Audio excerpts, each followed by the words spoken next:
Hello everyone, स्वागत है आप सभी लोगों का शिक्षा फॉर नौकरी में। इस वीडियो लेक्चर में हम लोग अगेन डिस्कस करने वाले हैं मॉक टेस्ट। और आज का जो मॉक टेस्ट है वो एक इम्पॉर्टेंट टॉपिक पर बेस्ड रहेगा।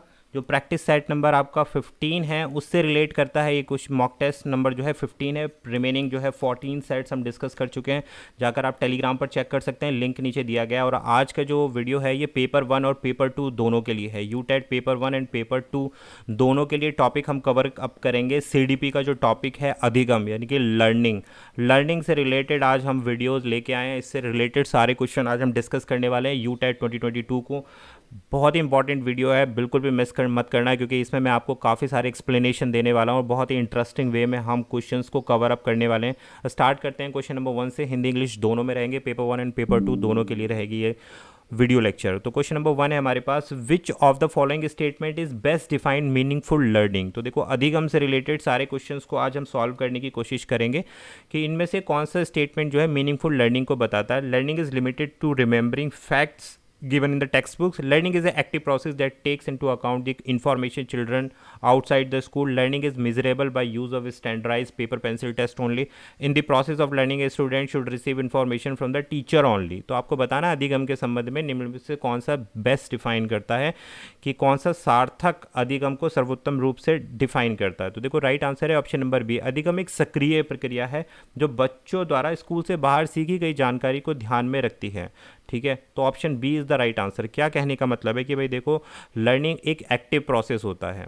अधिगम क्या है? एक एक्टिव प्रोसेस है जो इन्फॉर्मेशन बच्चा लर्न करता है आउटसाइड द स्कूल। देखो, लर्निंग ना केवल स्कूल से ही रिलेटेड है, learning also related to the outside school information gathering.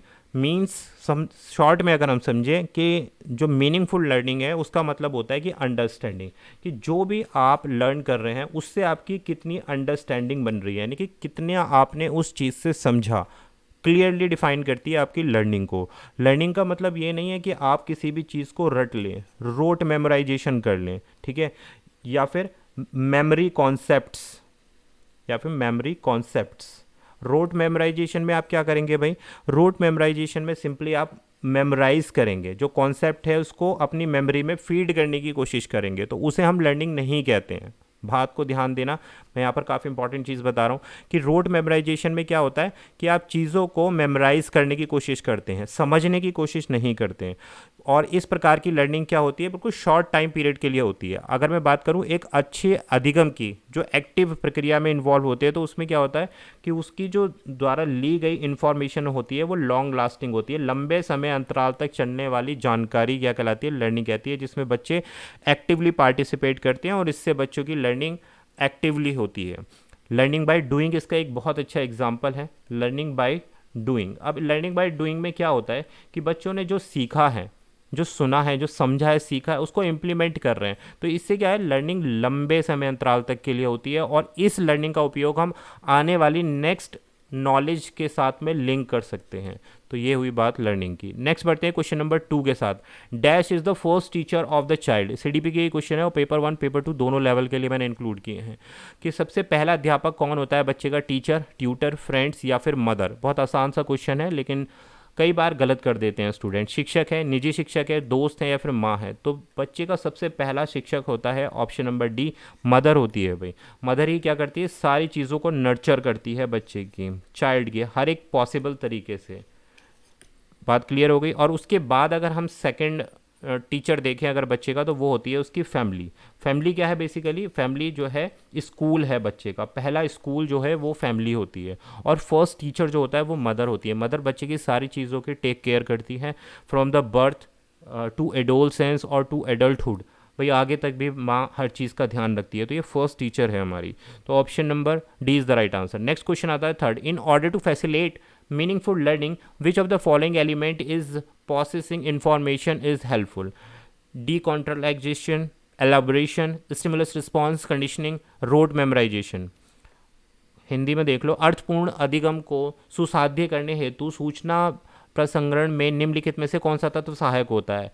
गैर संदर्भीकरण, विस्तारण या उद्दीपन प्रतिक्रिया अनुबंधन, रटकर याद करना। अर्थपूर्ण अधिगम का मतलब होता है मीनिंगफुल लर्निंग, कि आप जो भी लर्निंग कर रहे हो उसमें क्या हो, एक अंडरस्टैंडिंग हो, उसमें एक समझ हो, जो भी आपने टॉपिक फॉर एग्जांपल क्लास में आपके टीचर ने कोई एक टॉपिक आपको बताया है, तो वो कितना मीनिंगफुल है, कितना उससे अर्थ निकल के आ रहा है, क्या उससे आपने समझा है, जो आपको हमेशा ध्यान रहे, जो आपके आने वाली लाइफ में आपको हेल्प करे। तो इससे प्रोसेस ऑफ इंफॉर्मेशन क्या हेल्पफुल रहती है। तो ऑप्शन नंबर बी इसको हम बोलते हैं एलोब्रेशन। एलोब्रेशन का मतलब क्या होता है कि किसी भी चीज़ को खोल कर बताना। ऐसा नहीं है कि आपको, जैसे मैं भी एक्सप्लेन कर रहा हूँ, सीधे आपको आंसर बता दिया, मैंने इस क्वेश्चन को एलोबरेट नहीं किया, तो उससे क्या होगा, एक मीनिंगफुल लर्निंग नहीं बनेगी। क्लियर हो गई। विच of the following element is processing information is helpful. तो एलोब्रेशन क्या है, किसी भी लर्निंग को, किसी भी अधिगम को सफलतापूर्वक करने का एक साधन है। ऐसे आप समझ सकते हो कि विस्तारण, विस्तारण का मतलब डीप नॉलेज, किसी भी सब्जेक्ट की डीप नॉलेज। तो ये क्या करती है, चाइल्ड को हेल्प करती है, जिससे कि बच्चे की इंक्वायरी और क्यूरियोसिटी दोनों ही इंक्रीज़ होती हैं विस्तारण से। कि अगर मैं आपको डीपली बता रहा हूँ तो बच्चा, आप इसमें से कुछ क्वेश्चंस भी कर सकते हैं, हो सकता है आपको समझ ना आए तो आप कमेंट कर सकते हैं। तो ये हो गई आपकी इंक्वायरी। क्यूरियोसिटी का मतलब आपके अंदर एक जिज्ञासा होगी किसी भी पर्टिकुलर टॉपिक को समझने के लिए। जैसे आज हम लर्निंग पर बेस्ड क्वेश्चन कंप्लीट कर रहे हैं। अब इस लर्निंग का केवल उद्देश्य ये नहीं है इस लर्निंग टॉपिक का कि आपको केवल सीडीपी में, यूटेट में मार्क्स गेन करने हैं, बल्कि आने वाले टाइम में जब आप अध्यापक बनेंगे तो ये जो लर्निंग आप यहाँ से ले रहे हैं उसको आप यूटिलाइज कर सकते हैं बच्चों को पढ़ाने में। तो ये हुई बात। नेक्स्ट बढ़ते हैं question number 4। Which of the following statement regarding learning in social context is not correct. Not correct पूछा है भैया कि लर्निंग के रेस्पेक्ट में सोशल कॉन्टेक्स्ट में क्या चीज़ सही नहीं है। Communication and interaction are important for learning. B बोलता है all learning is undertaken by individual in their own heads. Student come to school with a lot of understanding that comes from their culture. Student work collaboratively to assist one another. Their learning is strengthen, reinforce and redefined. सामाजिक संदर्भ में, अधिगम के संदर्भ में निम्नलिखित में से कौन सा कथन सत्य नहीं है, आपको ये सब बताना है। तो राइट आंसर है हमारे पास फोर्थ के लिए option number B is the right answer. Social व्यक्तियों द्वारा संपूर्ण अधिगम अपने परिप्रेक्ष्य में किया जाना। देखो जो सही नहीं है वो बोला कि अधिगम के बारे में क्या चीज़ सही नहीं है, कि सारी की सारी लर्निंग कोई भी बच्चा अपने आप पूर्ण कर सकता है, ऐसा बिल्कुल भी नहीं है। अधिगम के संबंध में ये चीज़ गलत है। अधिगम के लिए संचार और अनुयुक्ति क्रियाएं महत्वपूर्ण होती हैं, बिल्कुल सही है। छात्र बहुत सारी समझ के साथ स्कूल में आते हैं और उनकी संस्कृति उन्हें मिलती है, बिल्कुल सही है। जब छात्र एक दूसरे की सहायता करने के लिए सहयोगी रूप से काम करते हैं तो उन्हें अधिगम को मजबूत, सुदृढ़ और परिकृष्ट किया जाता है, बिल्कुल सही है। क्या सही नहीं है कि व्यक्ति या चाइल्ड जो भी है, student, all learning is undertaken by individual in their own head, कि सारे की सारा अधिगम जो है बच्चा अपने आप कर सकता है। ऐसा पॉसिबल है? बिल्कुल ऐसा पॉसिबल नहीं है। लर्निंग भाई सोशल कॉन्टेक्स्ट में होती है, इस चीज़ को ध्यान रखना हमेशा। जितनी भी अच्छी और डीप अंडरस्टैंडिंग अगर आपको करनी है तो आप सोशल कॉन्टेक्स्ट में अगर लर्निंग को करेंगे तो वो ज़्यादा इंपॉर्टेंट होती है, रेदर दैन अपने आप चीज़ों को समझना। बहुत टाइम लगता है किसी भी चीज़ को, अगर आप चीज़ों को शेयरिंग करेंगे या स्कूल में अपने फ्रेंड्स लोगों के साथ, अपने कलीग्स के साथ में, या फिर अपने सोशल कॉन्टेक्स्ट से सोशल टर्म्स के थ्रू अगर आप सीखना चाहोगे तो बहुत जल्दी सीख जाते हो। तो option number B is the right answer, ये गलत है अधिगम के संदर्भ में। Next question number 5। Effective learning requires dash involvement of learners. Active, docile, partial या फिर पैसिव। इफेक्टिव का मतलब प्रभावी अधिगम के लिए शिक्षार्थी की डैश भागीदारी आवश्यकता है। सक्रिय, वश्य, आंशिक या फिर निष्क्रिय। तो राइट आंसर है ऑप्शन नंबर ए। प्रभावी अधिगम के लिए शिक्षार्थी की एक्टिव लर्निंग होनी चाहिए, सक्रिय भागीदारी होनी चाहिए। अब एक्टिव लर्निंग से क्या मतलब है कि भाई जो भी अपनी एबिलिटी है उसको लर्न इम्प्रूव करने के लिए, कि जो चाइल्ड की एबिलिटी है उसको इम्प्रूव करने के लिए, उसको लर्निंग को इम्प्रूव करने के लिए, ठीक है, डेवलप करने के लिए, नई नई चीज़ों के लिए, तो आपको एक्टिवली इन्वॉल्व रहना पड़ेगा हर एक चीज़ में। Effective learning requires active involvement. अब एक्टिव इन्वॉल्वमेंट से आप ऐसे समझ सकते हो, क्लास में आप हो, आप अगर किसी भी टास्क को आपको दिया गया है, अगर आप उसमें एक्टिवली यानी कि अपना पार्टिसिपेशन नहीं कर रहे हो तो आपकी लर्निंग नहीं होगी। आपने क्या किया भाई, और भी स्टूडेंट थे, आपने सोचा और भी स्टूडेंट हैं, वो लोग कर लेंगे और मैं भी इनके साथ रहूँगा तो मुझे भी अच्छे मार्क्स मिल जाएंगे। बेशक आपको मार्क्स मिल जाएंगे लेकिन आपकी लर्निंग नहीं होगी, क्योंकि आप एक्टिवली इन्वॉल्व ही नहीं हो। तो आपके अंदर एबिलिटी टू लर्न डेवलप ही नहीं हो सकता। सीखने की जो जिज्ञासा है या सीखने की जो क्षमता है वो डेवलप नहीं होगी अगर आप एक्टिवली इन्वॉल्व नहीं हो तो क्लास में। नेक्स्ट बढ़ते हैं question number 6। Observant learning is a common in. Observant learning किस में सामान्य होती है? प्लांट्स में, एनिमल में, ह्यूमन में, या ऑल दी अबव। तो ऑब्जर्वेंट लर्निंग जो है ह्यूमंस में होती है। अब ऑब्जर्वेंट लर्निंग क्या होती है ये समझते हैं कि निम्नलिखित में से किस में प्रेक्षणात्मक अधिगम आम होता है, तो ये होता है भाई मानव में, ह्यूमंस में होता है। तो देखो ऑब्जर्वेंट लर्निंग का मतलब होता है कि आप किसी भी चीज़ को देखकर वॉच कर रहे हैं किसी भी चीज़ को, ठीक है, और उसके एक्शंस को देख रहे हैं, यानी कि कोई भी आपके सामने कोई एक प्रक्रिया हो रही है तो आप उसको वॉच कर रहे हैं, उसमें होने वाले जो भी एक्शंस हैं, क्रियाकलाप हैं, उनको आप अच्छे से देख रहे हैं, केयरफुल्ली देख रहे हैं और वहाँ से इन्फॉर्मेशन गैदर कर रहे हैं। तो उसको हम क्या बोलते हैं, प्रेक्षणात्मक अधिगम, यानी कि आपकी लर्निंग हो रही है, किस तरीके से हो रही है, किसी चीज़ को देखकर हो रही है और आप उनके जो द्वारा जो एक्शंस लिए जा रहे हैं और जो वो इमिटेट कर रहा है। इमिटेट का मतलब, इमिटेट का एक बहुत अच्छा एग्जांपल देते हैं, जैसे छोटे बच्चे होते हैं, चाइल्ड होते हैं, तो वो अपने इनिशियल स्टेज में क्या करते हैं, अपने पेरेंट्स को देखते हैं, ठीक है, उनके पेरेंट्स को जो जो चीज़ पेरेंट्स करते हैं उसको देखकर सीखते हैं, जैसे पेरेंट्स करते हैं वही बिहेवियर को रिपीट करते हैं, तो उसे इमिटेटिंग बोला जाता है।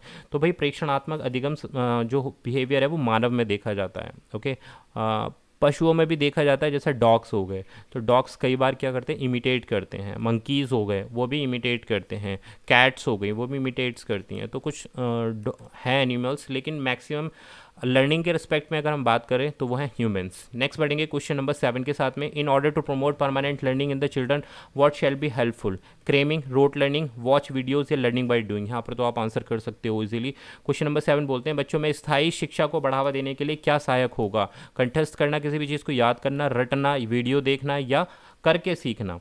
देखो वीडियो देखना, जैसे आप अभी देख रहे हो, ये जो वीडियो देखना है वो क्या करेगा, हेल्प करेगा, आपकी लर्निंग में हेल्पफुल रहेगी। लेकिन अगर आप सोचो खाली वीडियो देखने से काम बन जाएगा, आपका एग्जाम क्लियर हो जाएगा, बिल्कुल नहीं होगा। क्यों?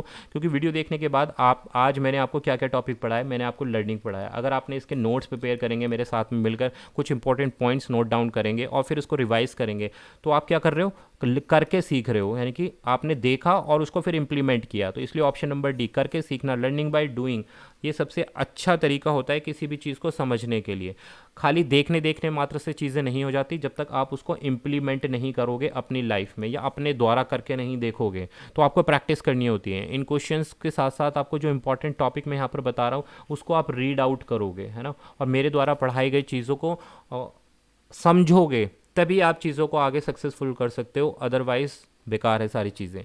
Next question number 8, which of the following is a type of distance learning, इनमें से कौन सा एक प्रकार है डिस्टेंस लर्निंग का, hybrid courses, conference classes, correspondence courses या ऑल द अबव। तो राइट आंसर है हमारे पास ऑप्शन नंबर डी, सारे के सारे क्या है भाई, करस्पॉन्डेंस के प्रकार हैं, डिस्टेंस लर्निंग के प्रकार हैं। निम्नलिखित में से कौन सा एक प्रकार दूरस्थ शिक्षा का है, हाइब्रिड पाठ्यक्रम भी भैया दूरस्थ शिक्षा का एक प्रकार है, ठीक है, सम्मेलन कक्षाएं भी दूरस्थ का भी एक प्रकार है, पत्राचार पाठ्यक्रम भी, तो इसलिए हमने आंसर दिया उपरोक्त डी।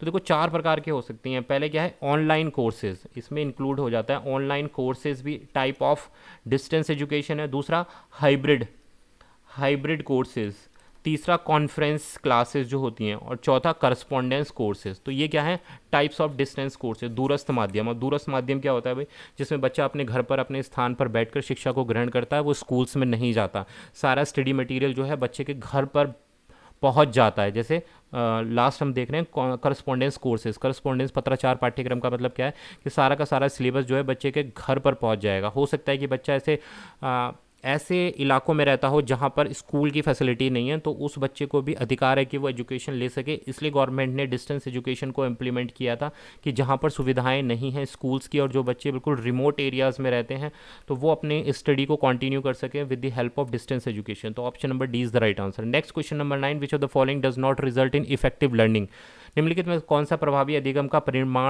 परिणाम नहीं है, reinforcement, rhyming, learning by heart या फिर गोल ओरिएंटेड। तो not a result in effective learning, प्रभावी शिक्षा का जो एक रिजल्ट नहीं है वो है लर्निंग बाय हार्ट।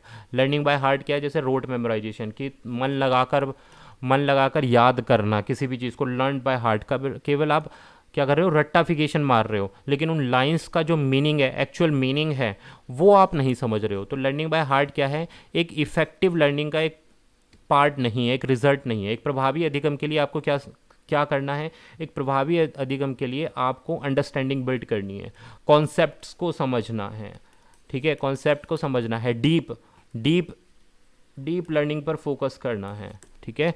तो पुनर्बलन पर, रेनफोर्समेंट पर आपको फोर्स करना है, हृदय से अधिगम नहीं है, लर्निंग बाय हार्ट जिसको बोलते हैं। तो option D is the right answer. Next पढ़ेंगे question number 10, which is an important aspect of learning, good school, desire to learn, high intelligence या फिर गुड परसेंटेज। अधिगम का एक महत्वपूर्ण पहलू कौन सा है आपको बताना है कि एक अच्छा स्कूल होना चाहिए, सीखने की अभिलाषा, उच्च बुद्धि या फिर अच्छा प्रतिशत। तो option number B is the right answer. देखो, एक अच्छा स्कूल है लेकिन आपके अंदर सीखने की एबिलिटी नहीं है, जिज्ञासा नहीं है, क्यूरियोसिटी नहीं है आपके अंदर, तो आपकी लर्निंग नहीं हो पाएगी। उच्च बुद्धि लब्धि, आपके आईक्यू कितना भी अच्छा क्यों ना हो, लेकिन अगर आपके अंदर क्यूरियोसिटी नहीं है लर्निंग के लिए, लर्निंग किसी भी रिस्पेक्ट में हो सकती है, ऐसा नहीं है कि हम बुक्स की ही बात कर रहे हैं खाली। लर्निंग एक्टिविटी बेस्ड भी हो सकती है, स्किल बेस्ड भी हो सकती है, लैंग्वेज बेस्ड भी हो सकती है, बहुत सारे तरीके हैं। एक अच्छा परसेंटेज लाना क्या एक अधिगम का एक महत्वपूर्ण पहलू है? ऐसा नहीं है। अच्छा प्रतिशत रोट मेमोराइजेशन से भी लाया जा सकता है, लेकिन प्रतिशत के बाद ये बच्चे, जब आप इनको कोई भी प्रोजेक्ट देते हो आफ्टर 12th, तो ये बच्चे फेल हो जाते हैं क्योंकि इन्होंने कॉन्सेप्ट नहीं देखा, इन्होंने एक समझ नहीं बनाई, इन्होंने जो चीज़ें हैं उसको केवल मेमोरी में शॉर्ट टर्म के लिए फीड किया। इनकी जो मेमोरी है इसमें नॉलेज लॉन्ग लास्टिंग नहीं है, शॉर्ट स्पैन के लिए रहती है जब आप रट कर याद करते हैं तो चीज़ों को। तो मेन चीज़ क्या हुई? Desire to learn. तो ये थे भाई आज के हमारे important 10 question regarding topic learning. भाई लर्निंग से आप देख लेना बहुत सारे क्वेश्चन सीडीपी में बनते हैं, तो ये कॉन्सेप्ट को डील करना बहुत ज़रूरी था। आई होप आपको समझ में आया होगा। जो भी कुछ डाउट है आप ज़रूर कमेंट करिए, अच्छा बुरा क्या आपको सही लगा, क्या नेक्स्ट वीडियो में हम अच्छा इंप्रूव कर सकते हैं। यूटेट 2022 के लिए पेपर को क्लियर करना है, तो इसी हिसाब से हम लोग प्रिपरेशन कर रहे हैं। Thank you for watching. Telegram को ज़रूर ज्वाइन कर सकते हैं, वहाँ पर आपको लिंक्स मिल जाएंगे। Thank you very much.